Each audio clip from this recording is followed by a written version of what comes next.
उत्तर प्रदेश में लोकसभा चुनाव को लेकर पार्टियों ने उम्मीदवारों के नाम के ऐलान शुरू कर दिए। गठबंधन को लेकर तकरीबन सारे समझौते तय हो गए हैं। भाजपा के साथ अपना दल, राष्ट्रीय लोकदल, सुबह सपा और निषाद पार्टी जैसी पार्टियां चुनाव लड़ेंगी।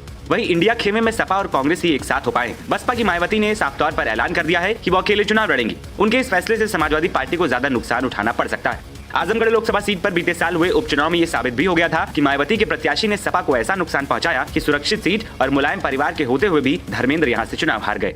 आजमगढ़ में एक बार फिर रणनीतियां गढ़ने का दौर शुरू हो गया है। बसपा के टिकट पर जिस शाह आलम उर्फ गुड्डू जमाली ने सपा को चुनाव हरवा दिया था, उन्होंने अब सपा का दामन थाम लिया है। ऐसे में सबसे बड़ी चुनौती मायावती के सामने खड़ी हो गई है कि वो यहाँ से किसे उम्मीदवार बनाए। हालांकि माना जा रहा है कि मायावती ने हार नहीं मानी है और गुड्डू जमाली के पाला बदलने के बाद उन्होंने राष्ट्रीय उलेमा काउंसिल से बातचीत शुरू कर दी। दरअसल बीते दिनों मायावती ने यूपी में तीसरा मोर्चा बनाने की तैयारी की खबरें तो खूब चली। इसके लिए बसपा और ओवैसी के AIMIM के साथ मिलकर चुनाव लड़ने की चर्चा भी थी। हालांकि ये सिर्फ कयासी साबित हुए। इस बीच ये खबर चल रही है कि मायावती आजमगढ़ में प्रत्याशी उतारने के लिए राष्ट्रीय उलेमा काउंसिल से बातचीत कर रही है। साल 2017 के चुनाव में बसपा इस संगठन के साथ चुनाव लड़ चुकी है। इसके अलावा हालिया उपचुनाव में जब बीजेपी के दिनेश लाल यादव ने सपा के धर्मेंद्र यादव को हरा दिया था, तब बसपा ने गुड्डू जमाली को स्थानीय बताकर उलेमा काउंसिल ने बसपा का समर्थन भी किया।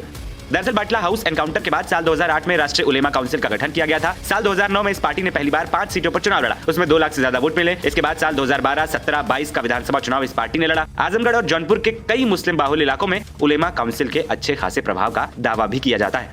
ऐसे में अगर बसपा इनके साथ गठबंधन करके चुनाव में उतरती भी है तो इससे सबसे ज्यादा परेशानी सपा को हो सकती है। समाजवादी पार्टी के वजूद आप कहां से देख रहे हैं?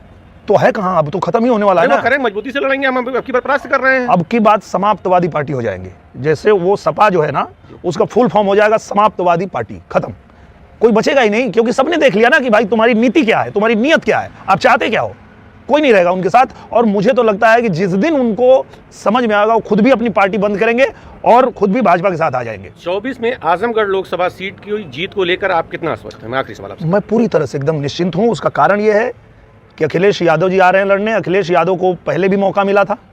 अखिलेश यादव 4 साल में इस सीट को छोड़ के भाग गए और उसके बाद 1 साल में हम लोगों ने 50 साल का काम यहाँ करके दिखाया है। वही लोकसभा चुनाव में बसपा अकेले या गठबंधन के साथ चुनाव लड़ेगी, इस पर तमाम तरह की अटकलें हर रोज सोशल मीडिया प्लेटफॉर्म्स पर दिखाई दे रही थी। लेकिन शनिवार को बसपा सुप्रीमो मायावती ने खुद इन अटकलों पर विराम लगा दिया। मायावती ने एक बार फिर ऐलान किया है कि वो अकेले ही लोकसभा चुनाव के मैदान में डुबकी लगाई।